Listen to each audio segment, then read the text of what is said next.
un siguiente ejercicio dentro de este tema que comenzamos a ver la clase pasada, llamado el momento lineal o cantidad de movimiento.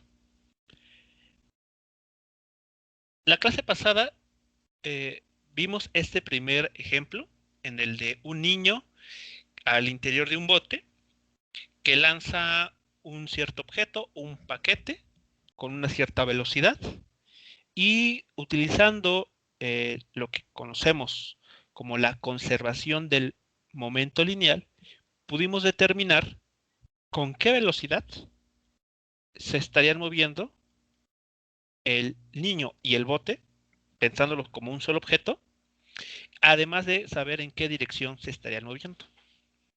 Bueno, como una pregunta que no es propia del problema, pero que es interesante de analizar y de responder, fue ¿por qué este valor? Bueno, fue que ustedes pensaran y pudieran dar una razón de por qué la velocidad con la que el bote y el niño se mueven después de que el paquete es lanzado resulta ser mucho menor a la velocidad que adquiere el paquete, que es de 10 metros por segundo. Digamos que casi una décima parte menor es esta velocidad con la que se mueve tanto el niño como el bote.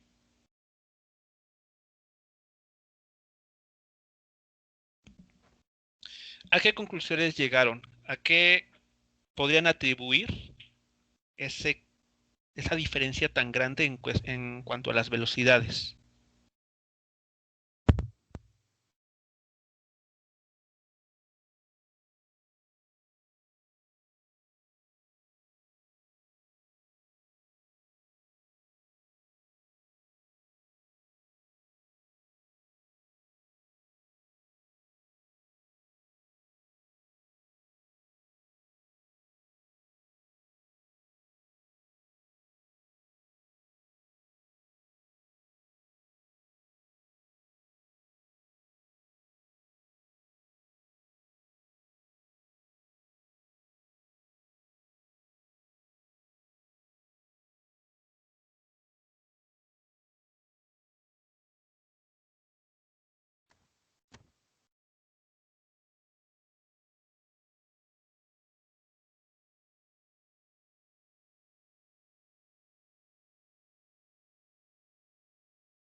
¿A qué se deberá que la velocidad del bote junto con el niño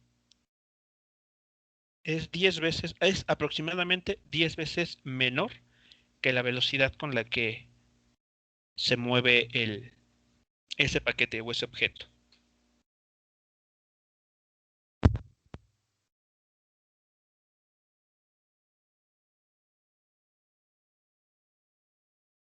Bueno, yo creo que es porque al momento de lanzar el paquete, el niño tuvo un impulso igual al que recibió el paquete, pero esta vez hacia atrás. No sé si está en lo correcto. Cuando hablamos de cuando dio un impulso, ¿a qué nos estamos refiriendo? O cuál es la idea por ahí por detrás. A la fuerza aplicada. Bueno, para que el paquete esté en movimiento se tuvo que aplicar una fuerza. Claro. Entonces, como el agua, bueno, como está en el agua, entonces al momento de aventar el paquete, esta fuerza también la obtuvo él, pero en contrario, por así decirlo. Ok. Ah, es cierto que para que el paquete sea lanzado, se tiene que aplicar una fuerza. Y esa fuerza, claro, la genera el niño. Y esa fuerza es la que eh, se traduce en esta velocidad de 10 metros por segundo. Ahí todo eso es correcto. Pero también es cierto que el paquete ejerce una fuerza sobre el niño, ¿no?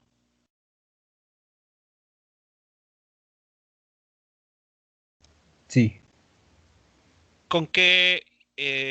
aunque no tenemos aquí la información suficiente para decirlo numéricamente, pero cualitativamente, ¿cómo son estas dos fuerzas? La que aplica, la que se aplica sobre el bote, perdón, sobre el paquete y la que se aplica sobre el niño. Pues la que aplica el niño se ve reflejada en el paquete y la que aplica el paquete se ve reflejada en el niño. Sí, ok. Eso es cierto, pero cualitativamente hablando, ¿cómo son esas dos fuerzas? O sea, en cuestión de magnitud o de módulo. Serían iguales, ¿no? Exacto, serán iguales. Eso es lo que nos dice la tercera ley de Newton. Pero entonces, si son iguales, ¿por qué esa diferencia tan notoria de las velocidades?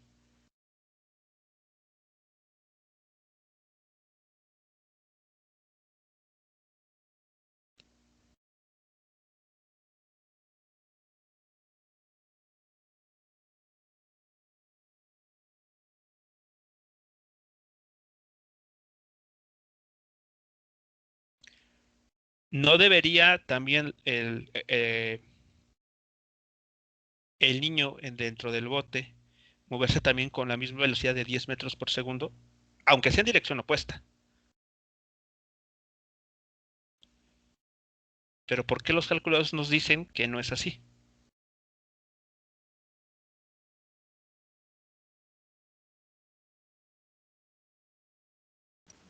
No recuerdo si el niño estaba en movimiento antes de lanzar el paquete.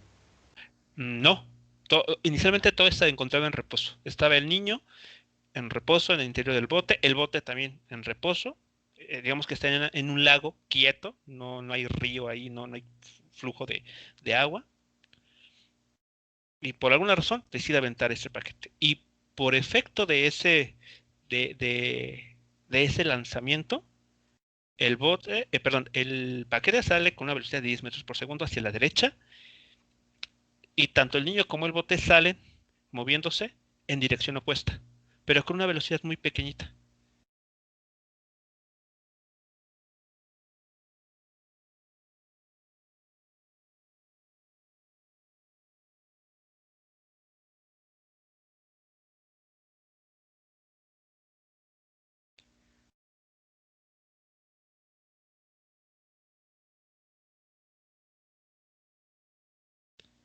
Esta misma situación la comentamos ya hace mucho tiempo y dimos como ejemplo lo que sucede al patear un balón.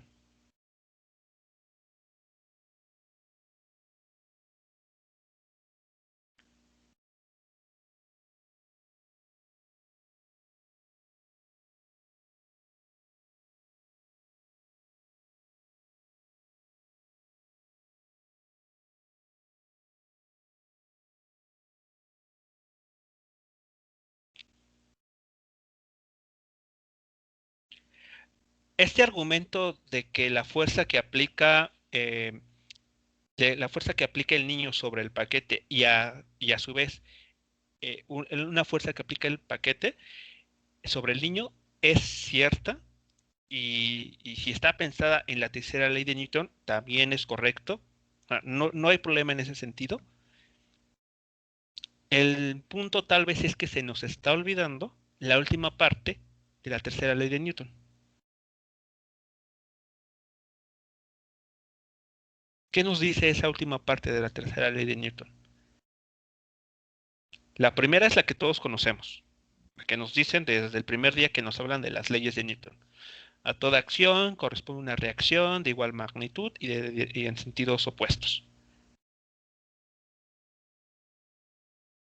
Y es la que se está aplicando aquí para justificar esto de la fuerza que se ejerce.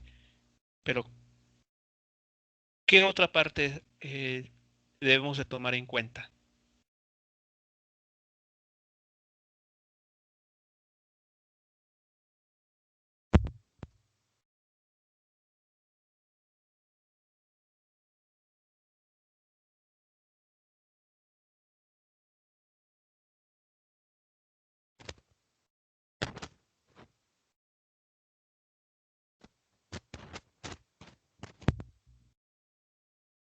Bien, bueno, vamos a seguir avanzando. Esta pregunta queda pendiente. Vamos a ver más adelante otro ejemplo. Yo creo que sí el tiempo nos lo va a permitir, en el que se presente una situación similar y tal vez al analizar esa otra situación podamos dar ya con la respuesta a esta primera pregunta, ¿no? Que está apareciendo en este primer problema que estamos revisando. Bueno, vamos a ver el siguiente problema. ¿Okay? Algo importante aquí antes de pasar al siguiente problema. Recuerden ustedes que esta dirección, al menos la dirección del movimiento, tiene que ver con la conservación del momento lineal. ¿De acuerdo? Este signo en el resultado, en la velocidad, tiene que ver con la conservación del momento lineal. Cuando, por ejemplo, se deja caer un objeto, no sé, piensen ustedes un recipiente de vidrio, se deja caer en el suelo y pensemos, para ser simples en el análisis, que este objeto se parte en dos pedazos, se rompe. Si somos observadores, vamos a notar que siempre cuando que un objeto se rompe pensando solamente en dos partes, las dos partes en las que se divide siempre quedan en direcciones opuestas.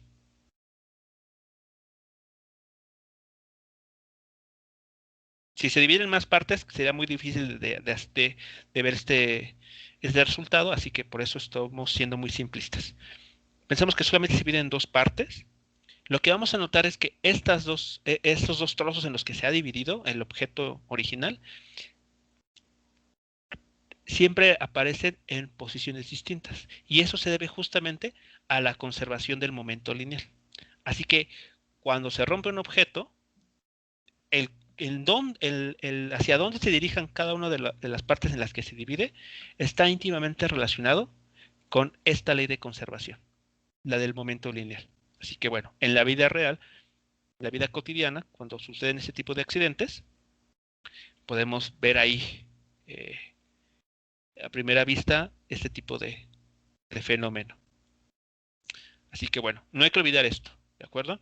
Este signo menos proviene de la conservación de la cantidad de movimiento.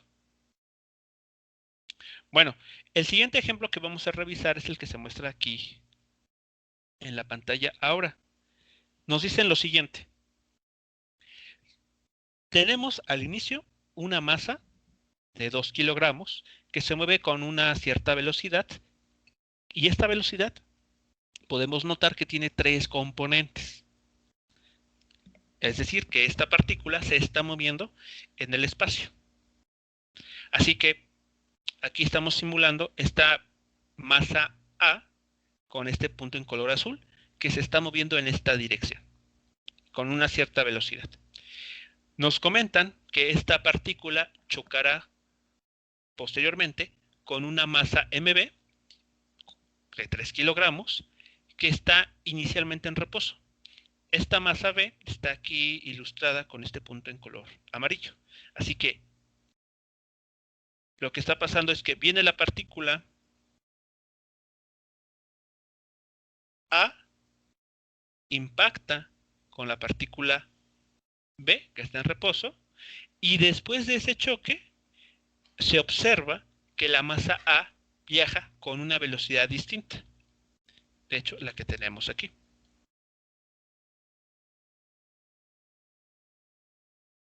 Podemos aquí representar ese vector a través de un vector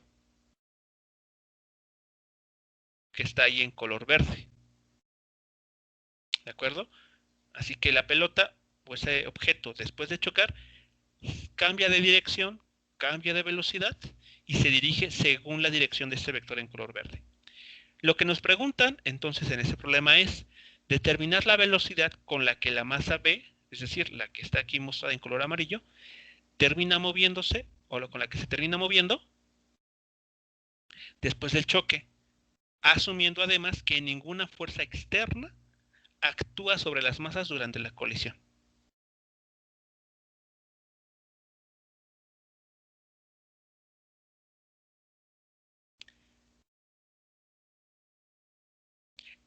¿Sí queda clara la información que nos está dando el problema, así como lo que nos está pidiendo determinar?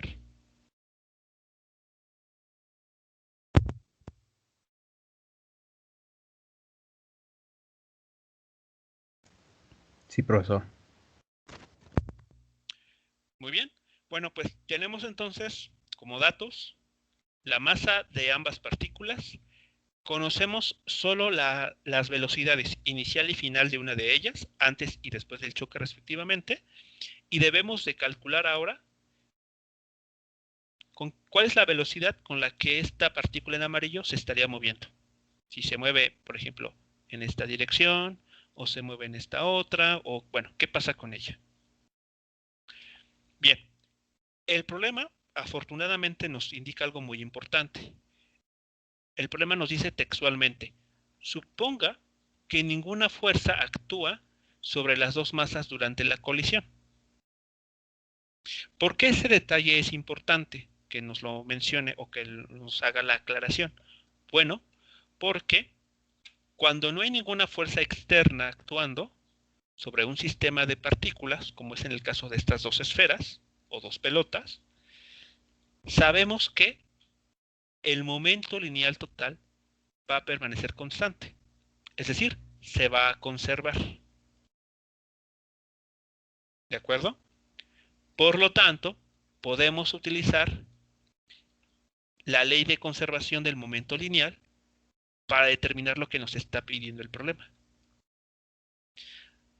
El momento lineal al inicio, antes del choque, tiene que ser igual al momento lineal total final, es decir, después del choque. Ya se había comentado que esta ley de conservación es una ley de conservación vectorial. ¿Eso qué quiere decir? Que esta ley de conservación se tiene que cumplir o se va a cumplir en los tres ejes coordenados, en el eje X, en el eje Y y en el eje Z. Como en este problema la, los objetos en principio se están moviendo en cada uno de los ejes, entonces habrá que analizar estas tres ecuaciones. ¿De acuerdo? Habrá que analizar lo que sucede en el eje X, lo que sucede en el eje Y y lo que sucede en el eje Z.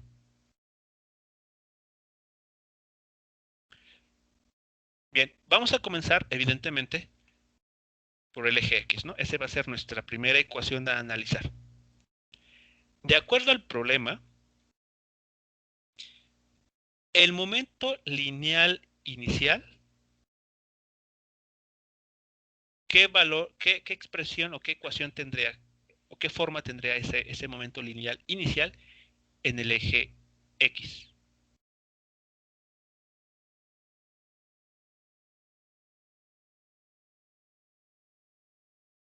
A ver, veamos los datos que ahí aparecen en el problema.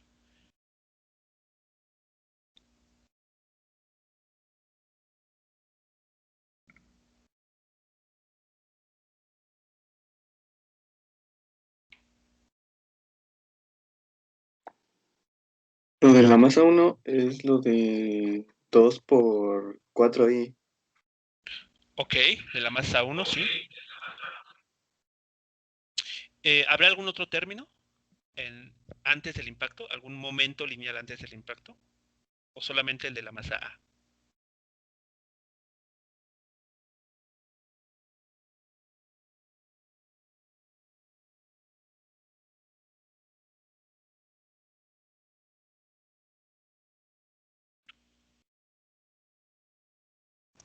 Solo es de la masa A, ¿no?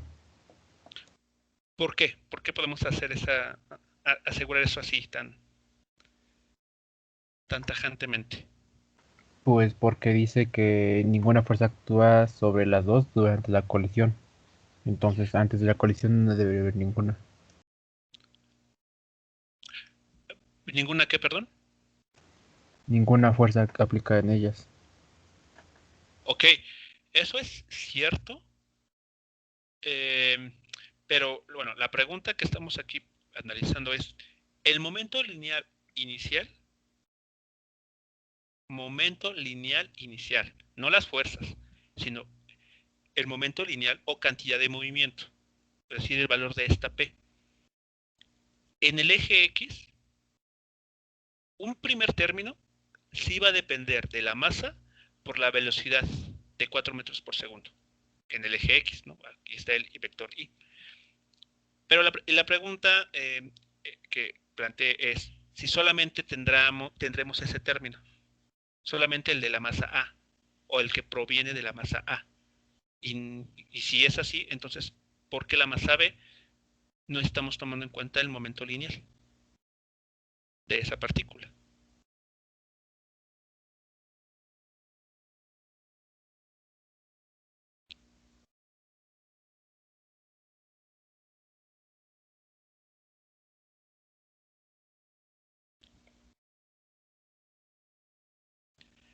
A ver, es decir, me están diciendo, tengo el momento lineal de la partícula al inicio.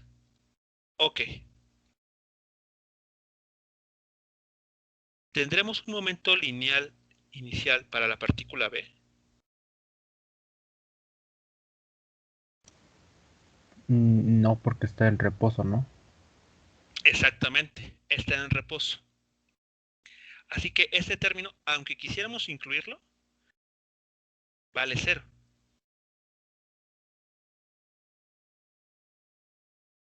Así que al inicio, para la cantidad de movimiento inicial en el eje X, la única que hay que tomar en cuenta es el momento lineal de la partícula A, antes del choque. Muy bien. ¿Qué pasa después de la colisión? ¿Qué podríamos asumir que sucede después de la colisión? Ese momento lineal total después del choque tendrá tanto de la parte A, de la partícula A como de la parte B, o solamente de una de ellas, y si es solo de una de ellas, ¿de cuál?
Sería de las dos, ¿no?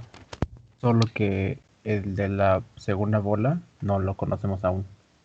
Muy bien, así es. Como vemos, después de la colisión nos dicen que la velocidad, al menos en el eje X de la partícula, cambió. Tenía una velocidad, una componente de velocidad de 4 metros por segundo, y después del choque cambió a menos 2 metros por segundo.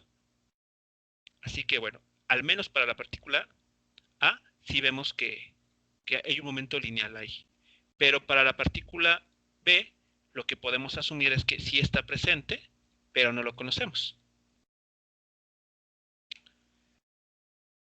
Así que analizando los términos, llegamos a esta ecuación. Nótese lo que se escribió aquí.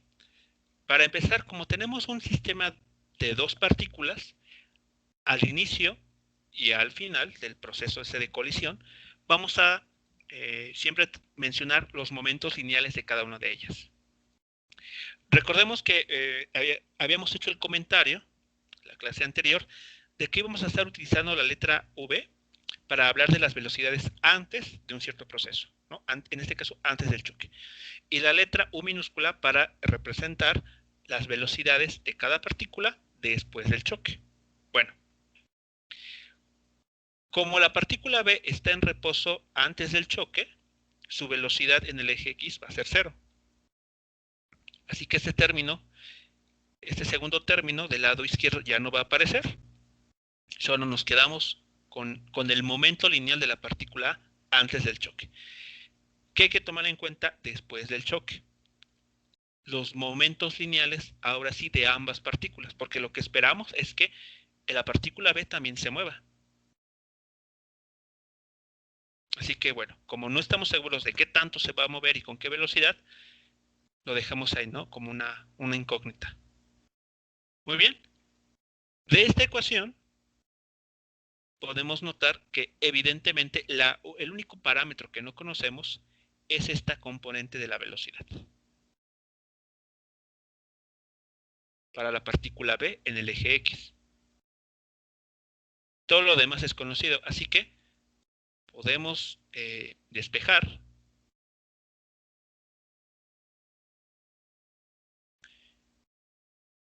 ¿Y qué velocidad estaríamos encontrando para la partícula B en el eje X?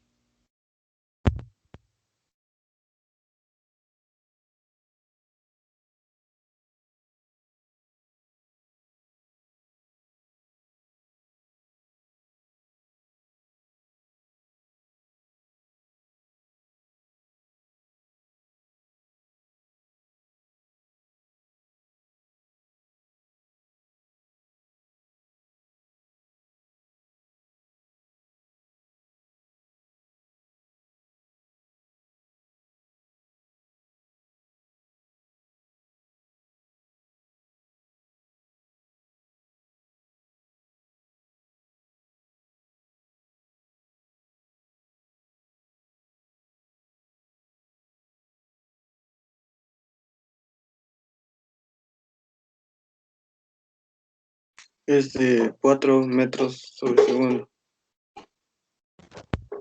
Muy bien, 4 metros sobre segundo.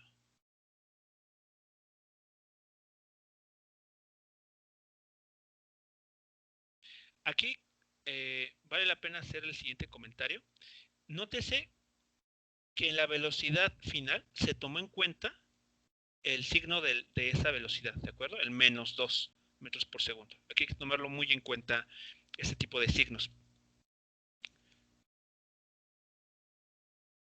Bien, así que entonces la partícula B en el eje X se va a estar moviendo con una velocidad de 4 metros por segundo.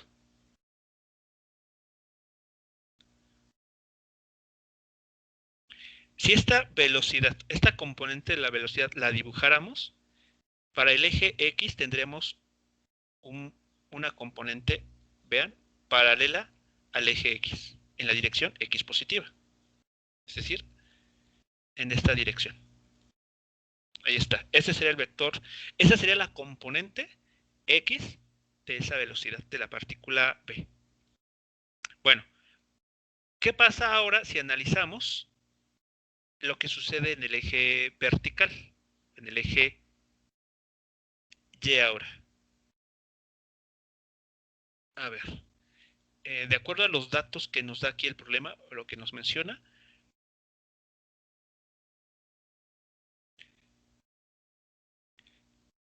para el momento lineal antes del choque,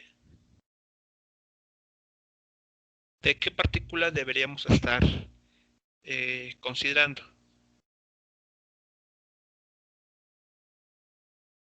De la misma. De la azul. Ok, del azul, que es la partícula A. Muy bien. La partícula B, pues el problema nos dice que estaba en reposo, así que el momento lineal de la partícula B antes del choque sigue siendo 0 en el eje Y. Muy bien. Y en el eje, perdón, y después del choque, en el eje Y. No hay. Es 0. ¿No hay nada? ¿O cómo? ¿O de quién estamos hablando? En el eje Y No hay nada, ¿no? Puesto que solo está en Y y en K, o sea, en X y en Z. Ok, pero ¿de qué partícula estamos hablando? Del azul. Ok, del azul, de la partícula A. ¿Y qué podemos decir sobre la partícula B, la que estaría en amarillo? Sí hay, pero la desconocemos. Ok, así que entonces hay un momento lineal, pero que corresponde, después del choque, a la partícula B. Así que si analizamos el problema ahora en el eje vertical, podemos pensar de manera inicial, tenemos estos cuatro términos, ¿no? El momento lineal de cada partícula antes y después del choque. Pero ahora si nos fijamos en los datos del problema, los datos numéricos, sabemos que este término es cero, porque estaba en reposo. Y el problema también nos menciona que después del choque, la partícula A no va a tener componente de velocidad en el eje Y. Así que este término ahora es el que se hace cero.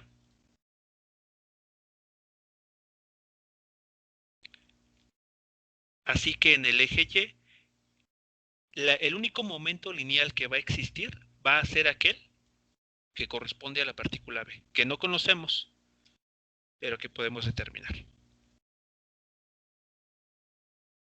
Muy bien, pues ya tenemos básicamente la expresión, ¿no? La ecuación. Así que si podemos hacer la sustitución de valores numéricos, ¿qué velocidad estaremos encontrando para la partícula Y, perdón, para la partícula B en el eje Y?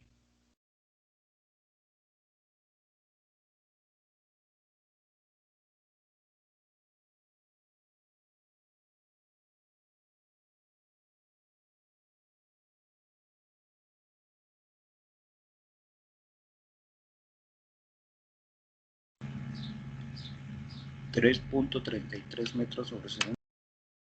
Ok, 3.33. Como creo que es una cantidad periódica, pues lo dejamos ahí indicado. Metros sobre segundo. Muy bien, listo. Ya sabemos entonces con qué velocidad, pero en el eje Y, se estaría moviendo esta segunda masa, ¿no? La que está en color amarillo en la figura. Hasta aquí, ¿alguna pregunta o comentario sobre esos dos resultados que se han obtenido para el eje X y para el eje Y?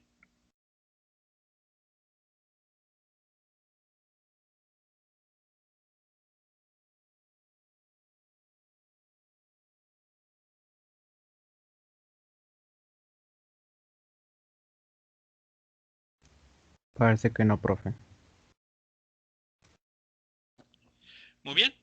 Bueno, pues ya para terminar este ejemplo, necesitamos calcular la velocidad de la partícula B en el eje Z. Así que, digamos, para empezar, podemos establecer una ecuación similar a los dos anteriores. La conservación del momento lineal en el eje Z nos lleva a tener estos cuatro términos. En principio, el momento lineal de la partícula A más el momento lineal de la partícula B, ambos antes del choque. Y eso se iguala a la suma de momentos lineales de la partícula A y de la partícula B después del choque. Ahora, si nos vamos a los datos del problema,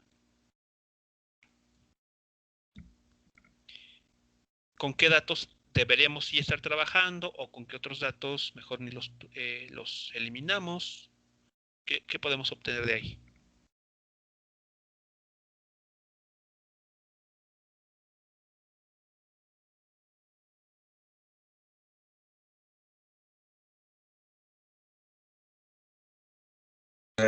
Bueno, al final ya nos quedaría como la primera del eje X, porque pues la velocidad del momento de la masa B, pues como está en reposo, pues sería cero. Y en este caso después, también sí tenemos velocidad en el eje Z. De la partícula A. Ajá. Muy bien, así es. Para esta nueva ecuación podemos decir que se parece mucho a lo que teníamos en el eje X. Como la partícula B inicialmente estaba en reposo, esta característica, este término, sigue siendo nulo también en el eje Z. Así que ese término vuelve a ser nulo aquí. Tenemos una componente de velocidad para la partícula A, así que este término permanece y este otro término relacionado con el momento lineal de la partícula B que no conocemos todavía. Así que la ecuación se puede escribir de esta manera. Y una vez que se sustituyen, bueno, se despeja y se sustituyen los datos,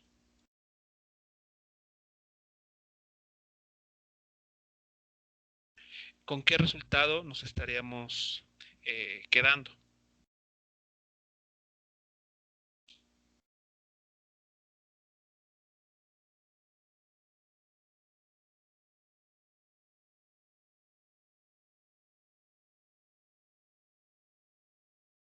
-4 si no me equivoco.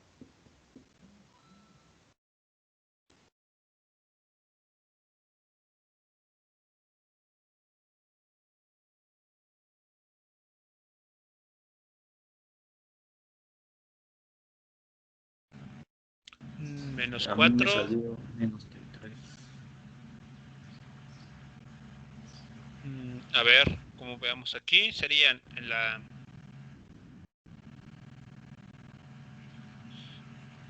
resta al interior de los corchetes da menos 5, ¿no? Por el 2 menos 10 tercios o 3.33.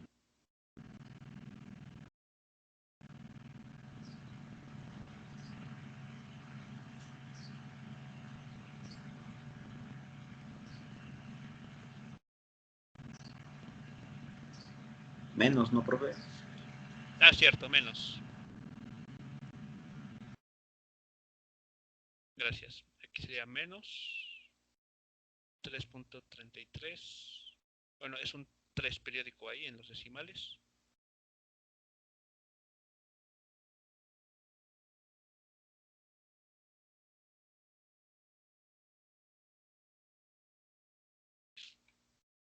Así que, ¿qué estamos aquí encontrando? Que en el eje Z, la partícula tendría que tener una componente de velocidad en la dirección negativa. Así que si pusiéramos ya toda esta información en la figura, tendríamos algo como lo que se muestra a continuación. Tenemos aquí, como se puede ver en el esquema, que la partícula A, la de color azul, venía en esta dirección, choca y después se termina moviendo en la dirección del vector en color verde. Rebota de esa manera. Por su parte, la partícula B, la de color amarillo, que inicialmente estaba ahí quieta, estaba en reposo, después de la colisión, se mueve en esta dirección. Pueden ver que en el eje X, su velocidad tiene una dirección positiva. En el eje Y, también es positiva, pero en el eje Z, su dirección es negativa en este eje. Por esa razón, el vector termina siendo el que está ahí en color rojo.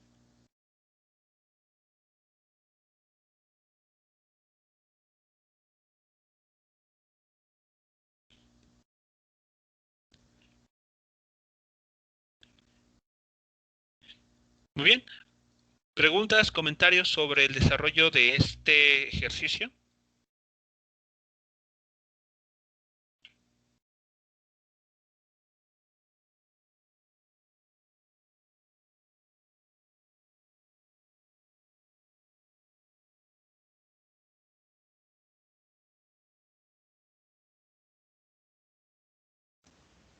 No, ninguno, profe.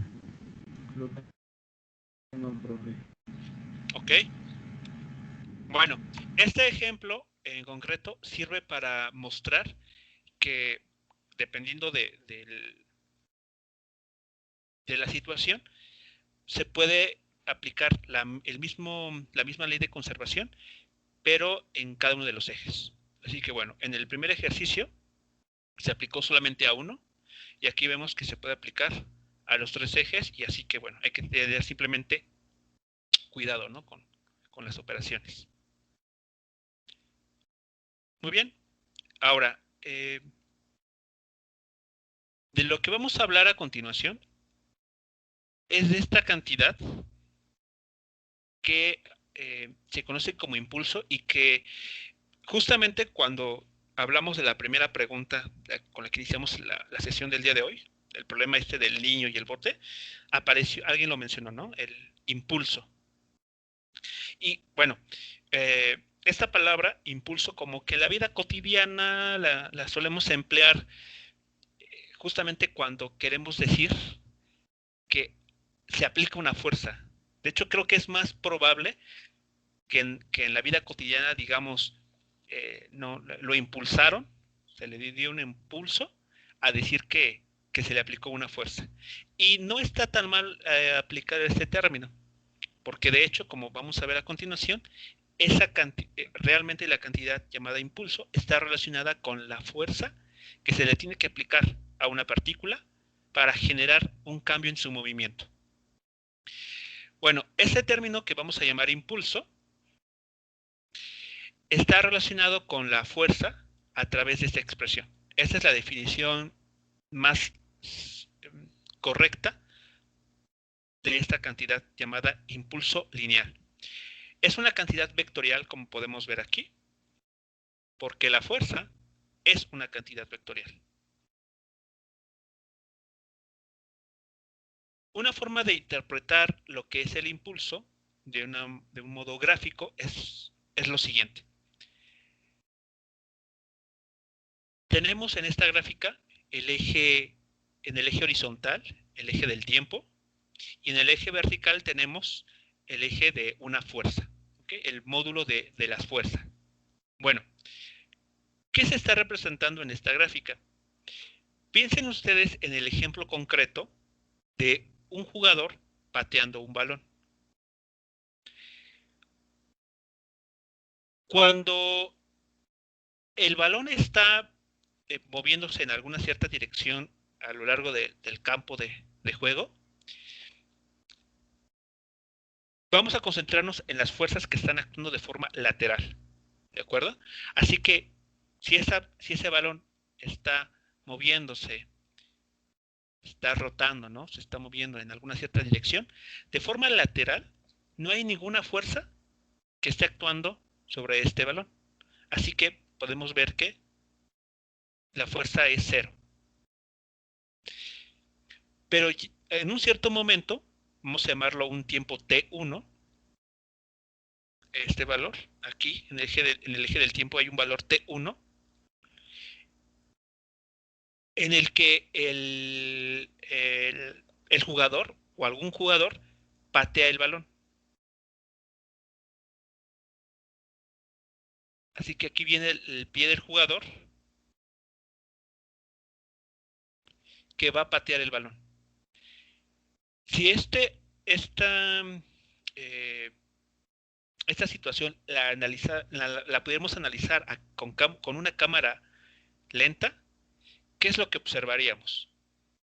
O si incluso ustedes lo han observado, tal vez, en ese tipo de juegos. ¿Qué podrían describir acerca de lo que está sucediendo con el balón cuando un jugador lo patea?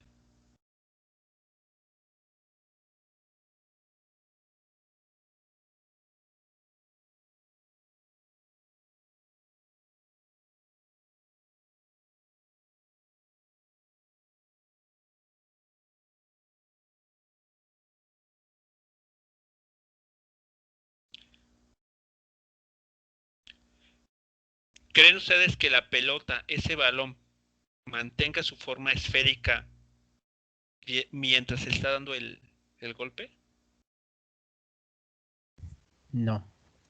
¿Qué saben ustedes en ese sentido? En ese aspecto. Si no me equivoco, tanto el balón como el pie o el calzado del jugador se deforman al momento de entrar en contacto con la fuerza. Exactamente. Al momento de que se establece esa interacción, esa fuerza entre el pie hacia el balón y también del balón hacia el pie, tanto la superficie del balón como la superficie del calzado se van a deformar. Bueno, pues justamente en ese proceso de que se va deformando el balón, vemos que comienza, en el caso del balón, a experimentar una fuerza que va creciendo cada vez más, como vemos aquí en la figura. Es decir, que en esta curva que va creciendo, estamos representando la situación en la que el balón, en el que no había inicialmente una fuerza, comienza a aplicársele una fuerza, que va sintiendo que cada vez es más y más grande. Así que en esta parte, esa fuerza va creciendo y por lo tanto empezamos a notar una deformación en el balón.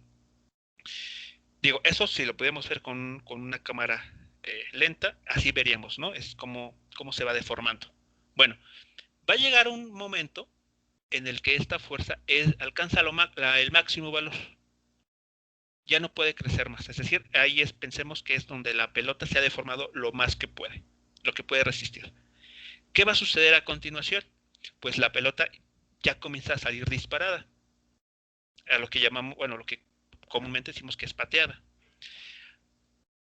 Durante ese proceso, la pelota comienza a perder contacto con el pie del jugador. O sea, comienza ya a alejarse. Y por lo tanto, al comenzar a alejarse, la deformación que tiene comienza a desaparecer. Así que en esta gráfica vemos que la fuerza que se está ejerciendo sobre el balón comienza a irse a cero nuevamente. ¿De acuerdo?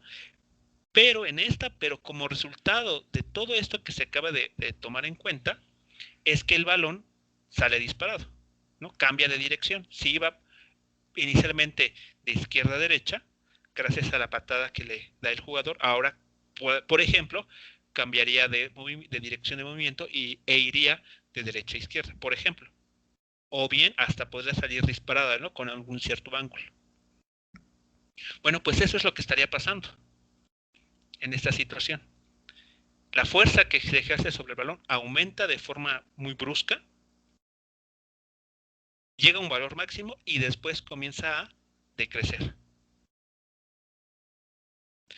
Bueno, si tomamos en cuenta la fuerza que le aplica el jugador y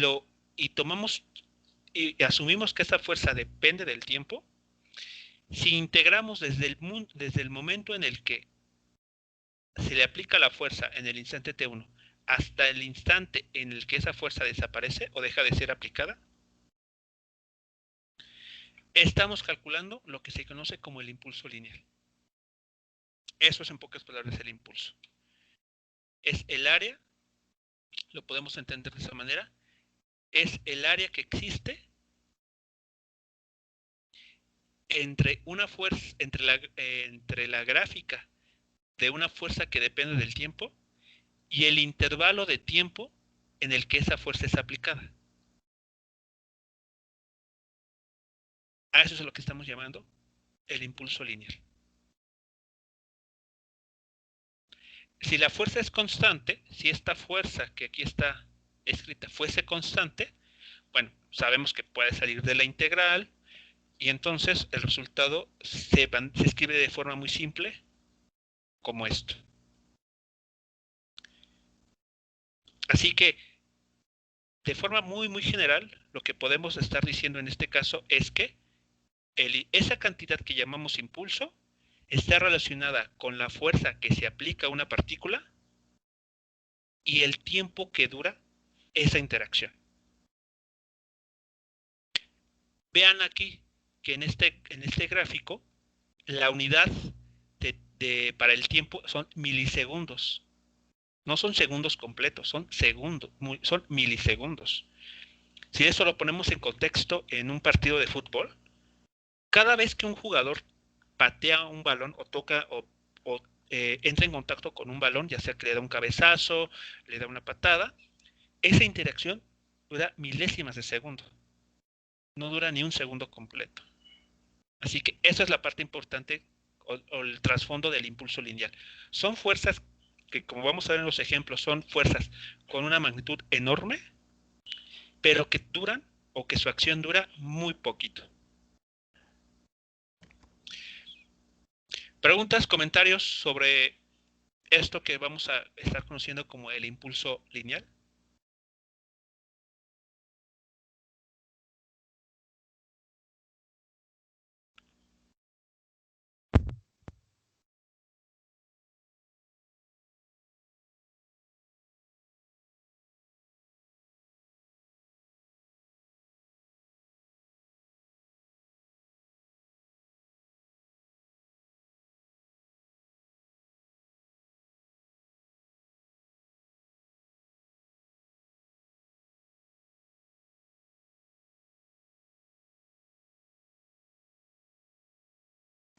Parece que no, profesor.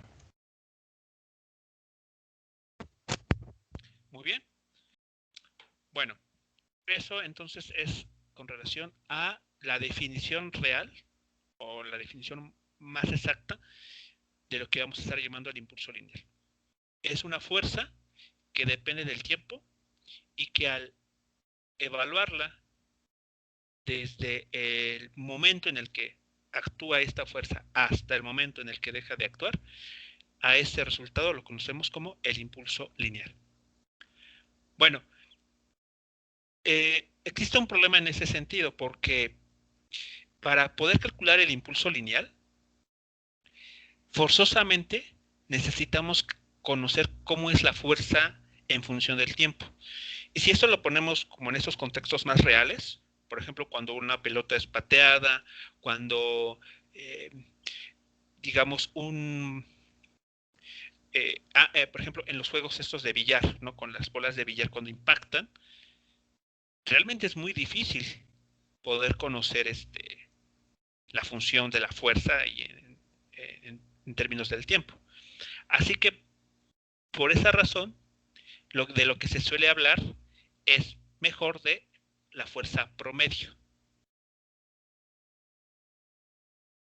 Así que la fuerza promedio va a ser un valor, digamos que un tanto aproximado, de la fuerza que se está aplicando sobre una cierta partícula. Y la manera de determinarlo es a través del impulso lineal entre el intervalo de tiempo que dura la acción de esa fuerza. Realmente este resultado está relacionado con un aspecto de cálculo integral, con el que no entraremos en detalle, pero simplemente lo vamos a mencionar del siguiente modo. Realmente la fuerza, como función del tiempo, pues puede tener una forma, pues a veces muy complicada, ¿no? Puede ser, por poner un ejemplo, una forma cuadrática, puede ser tal vez forma parabólica, cúbica, o de alguna otra forma, ¿no? Su gráfica. Bueno, en ese caso, debido a que la forma de esa función puede ser un tanto complicada, como es la que tenemos aquí, lo que se suele hacer es una aproximación en el que la fuerza se represente a través de un rectángulo y lo que diremos es que el área que está aquí encerrada dentro de la curva en color azul la podemos aproximar por el área encerrada por este cuadrado en color rojo. Así que bueno, esto es un resultado de cálculo integral, porque bueno, ahí en cálculo integral esto de las áreas es lo que se ocupa.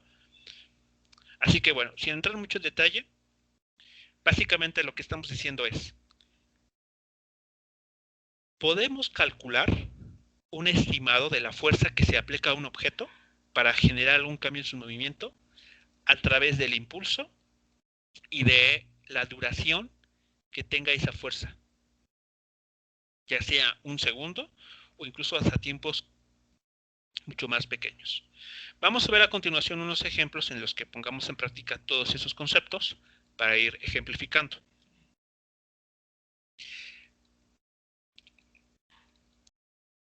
Ahora, bueno,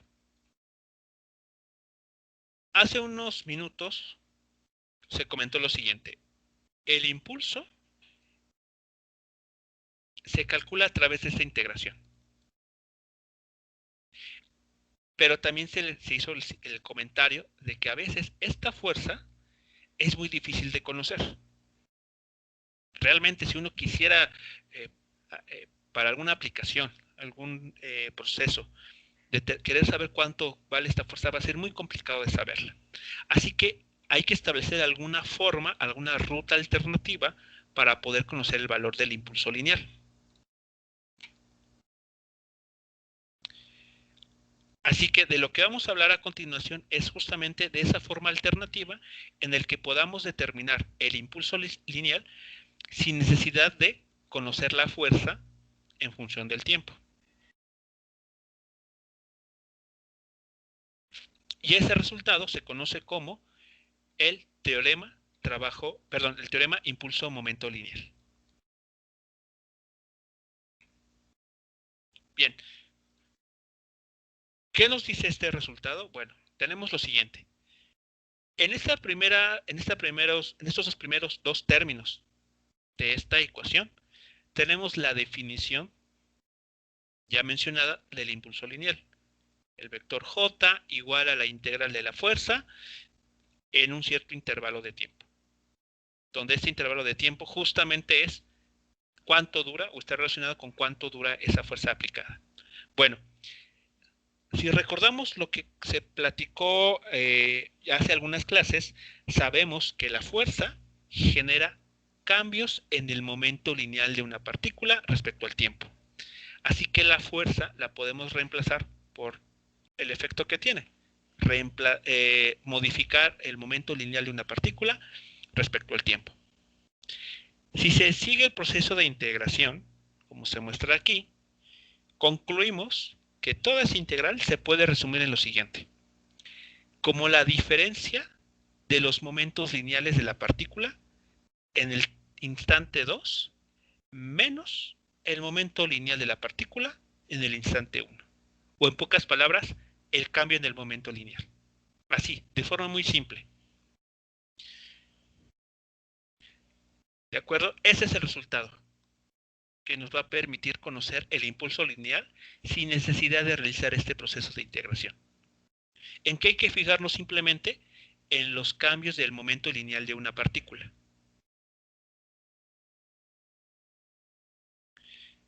Así que como aquí se está redactando, el teorema impulso-momento lineal es un resultado que nos dice que el cambio en el momento lineal de una partícula en un rango de tiempo siempre va a ser igual al impulso que genera la fuerza que se le aplica a esa partícula en ese mismo intervalo de tiempo.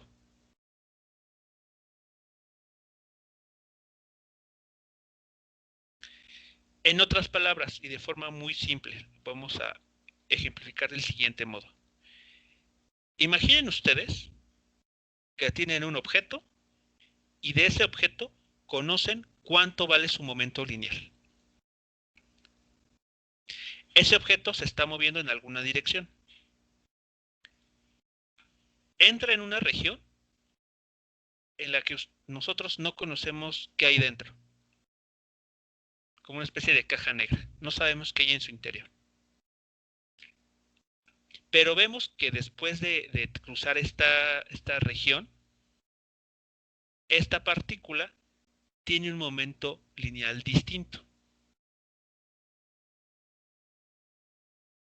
Ya sea que se haya incrementado el momento lineal, que haya disminuido o que haya cambiado de dirección. No importa cualquiera de estos aspectos. Sabemos que su momento lineal ha cambiado.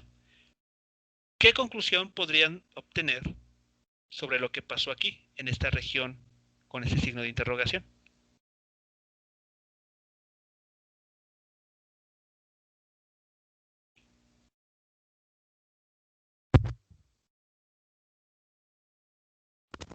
Si notamos ese cambio en el momento lineal, ese cambio a qué se estará debiendo. ¿Cuál sería la explicación de ese cambio en el momento lineal de esa partícula?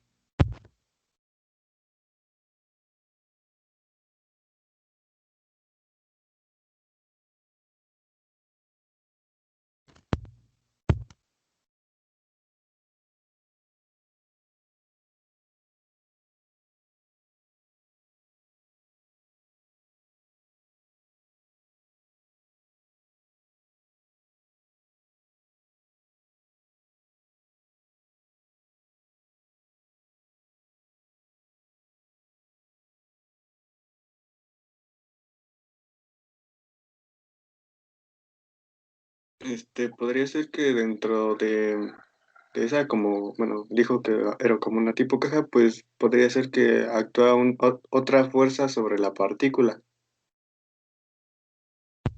Exactamente. Lo que podemos decir es que sin saber qué hay al interior de esa región desconocida, podemos concluir que una fuerza actuó de alguna manera con la partícula, teniendo como resultado ese cambio en el momento lineal. O dicho de otra manera, actuó un impulso o se aplicó un impulso lineal, un vector J, sobre la partícula para observar dicho cambio. Así de manera muy simple.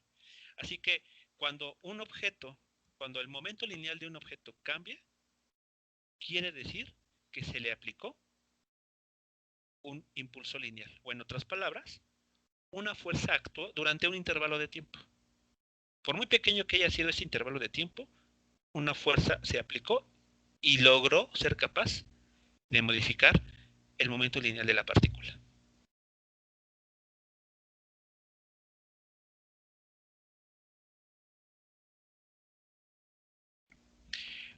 Por el contrario, ¿qué pasaría? ¿Qué conclusión podríamos obtener si al ver una partícula con un momento lineal pasando por esta región desconocida, vemos que su momento lineal no cambió, sigue siendo el mismo?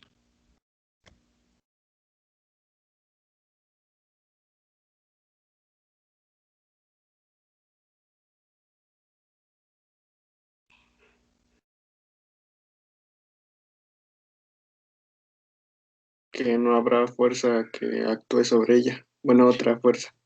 Exacto, que ninguna fuerza se aplicó, ninguna fuerza neta se aplicó sobre la partícula y por lo tanto, pues no hubo ningún cambio en su momento lineal.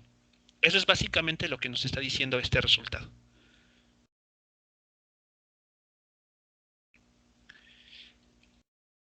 Es como, recuerdan lo que dice el teorema, hay otro teorema que vimos en su momento, que es el teorema trabajo-energía. Ese teorema que nos dice,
el teorema trabajo-energía nos dice, bueno, a manera de ecuación, establece esta relación.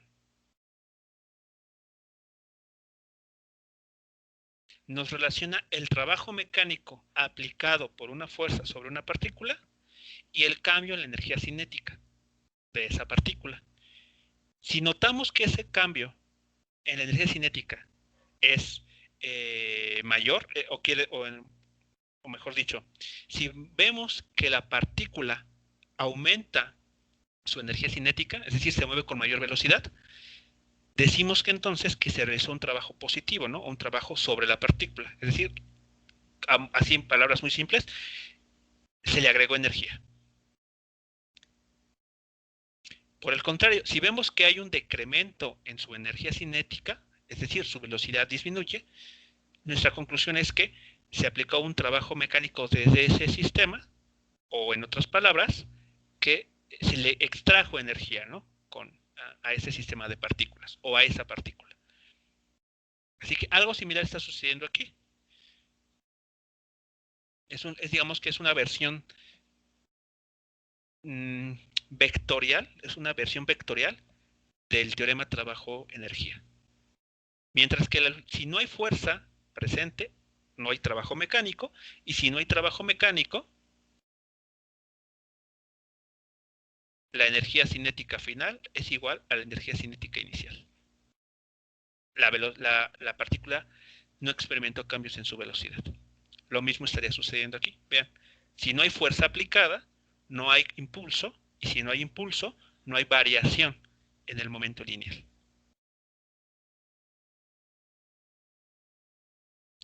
Bien, vamos a aplicar entonces esta idea, este principio, para resolver lo que se está planteando en este problema.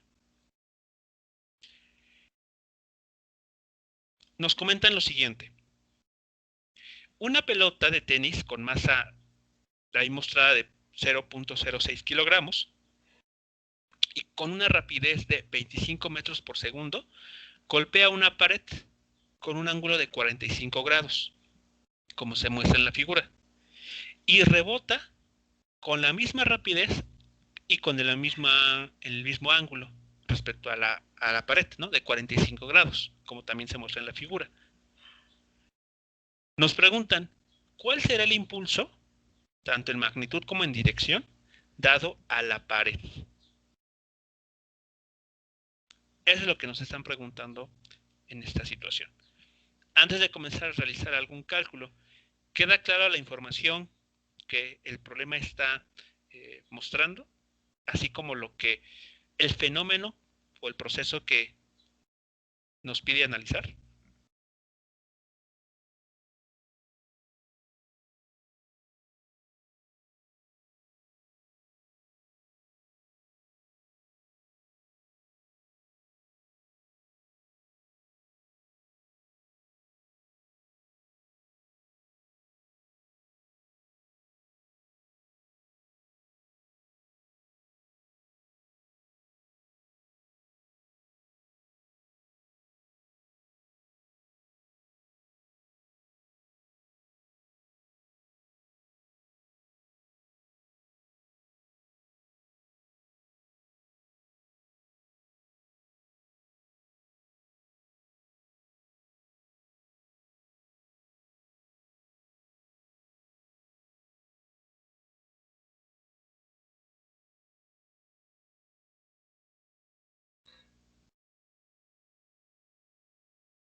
Sí, profe. Sí, profe. Muy bien, bueno, si eso queda claro, vamos a ver ahora cómo, utilizando el teorema impulso-momento lineal, podemos determinar el impulso que se le está dando a la pared. Aquí algo muy importante, algo que tiene que quedar claro. Nos está preguntando sobre el impulso dado a la pared.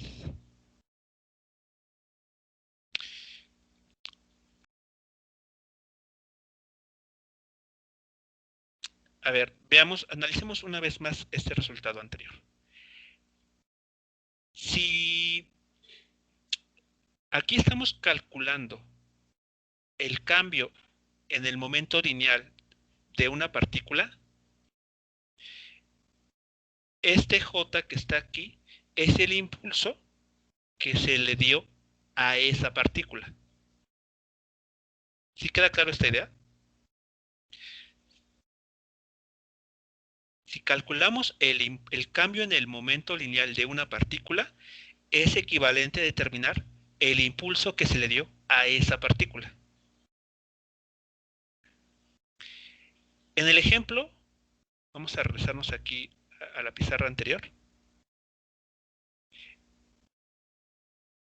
En el ejemplo de este caso, aquí claramente, podemos calcular el cambio en el momento lineal del libro o del paquete. Si hacemos eso, entonces estaríamos calculando el impulso que se le dio a ese paquete o a ese objeto, no al revés. Es decir, no el impulso que el paquete le dio al niño, por ejemplo. ¿Sí queda claro entonces lo que también el significado de esta ecuación? No podemos calcular impulsos dados hacia otros objetos. Simplemente podemos con esta ecuación calcular el impulso entregado al objeto o dado al objeto que estamos estudiando. Vamos a ver esto claramente al realizar el proceso. Bueno, como vemos, la pelota está experimentando un cambio en su momento lineal, porque, veamos, se está moviendo en esta dirección, ¿no? De hecho, bueno, aquí tenemos la figura, mejor.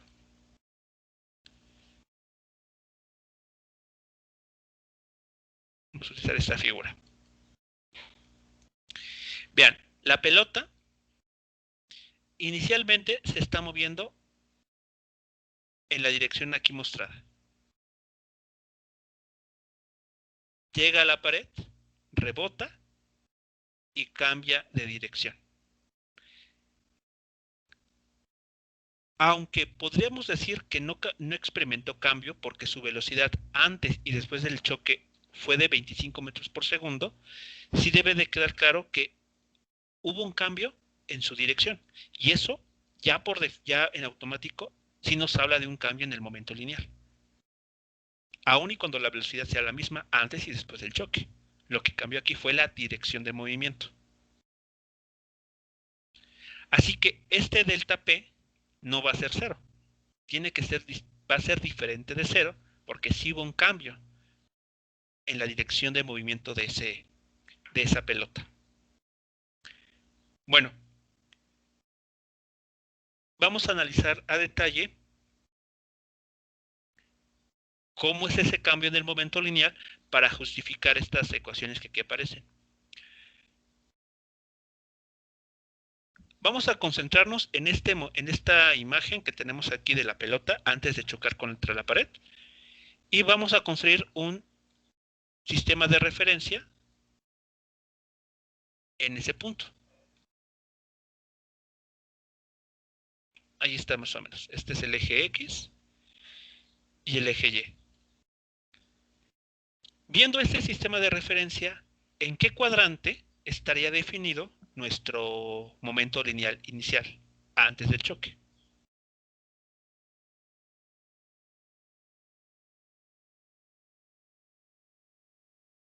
En el 1. Muy bien, en el cuadrante 1, correcto. Y además, tomando en cuenta que ese ángulo mostrado en la figura es de 45 grados, ¿cuánto mide el ángulo que se forma entre ese vector P y el eje X positivo?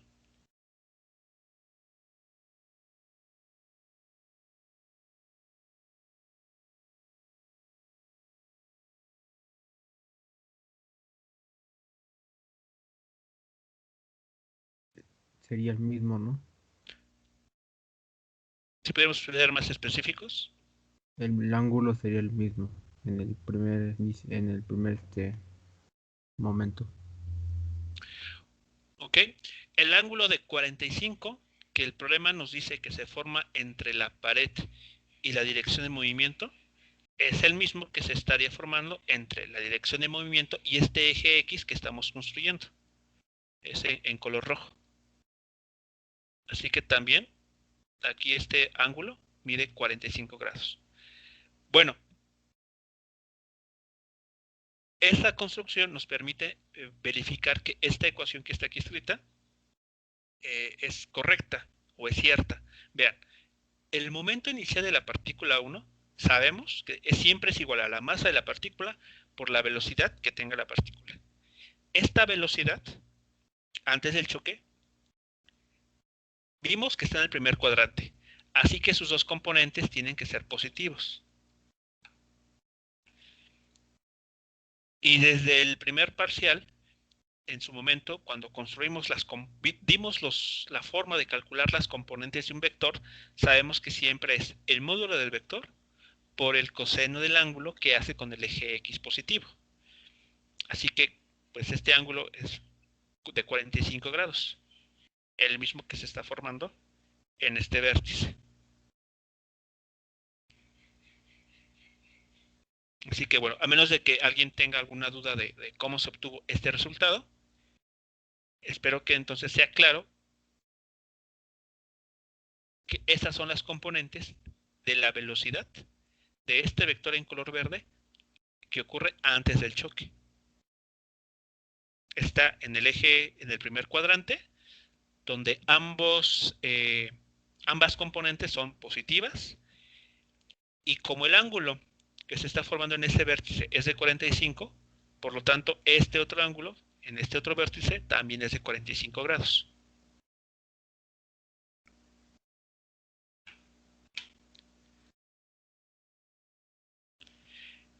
Cuando la pelota impacta o ya comienza, impacta y después rebota desde la pared, podemos construir otro sistema de referencia auxiliar. Aquí está el eje X y aquí está el eje Y. Para tratar de orientar, ¿no? De una forma muy, muy fácil, ese vector P que nos habla del momento lineal después del choque. Visto de esa manera, ¿en qué cuadrante queda definido ese vector?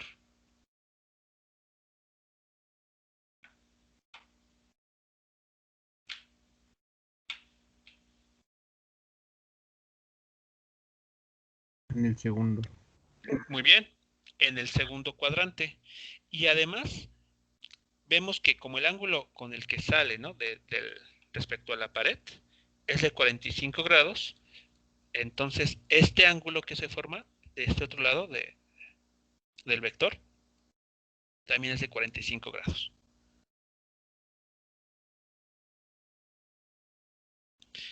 Sabemos que cuando un vector está en el segundo cuadrante, su componente X tiene signo negativo y su componente Y tiene signo positivo.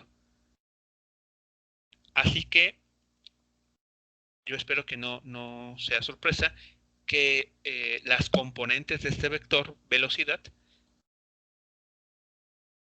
tengan esta forma. Menos módulo del vector por el coseno del ángulo θ en dirección Y, más componente Y del vector, B seno del ángulo θ en la dirección J.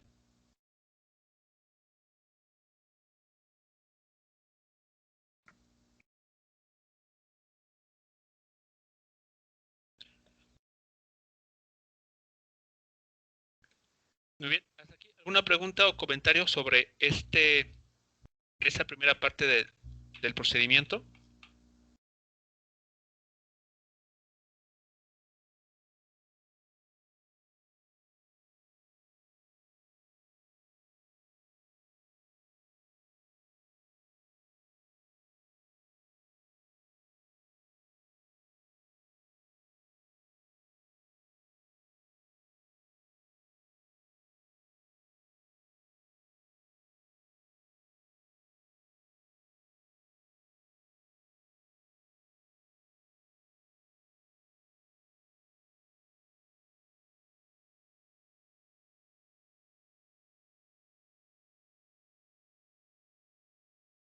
Parece que no, profesor.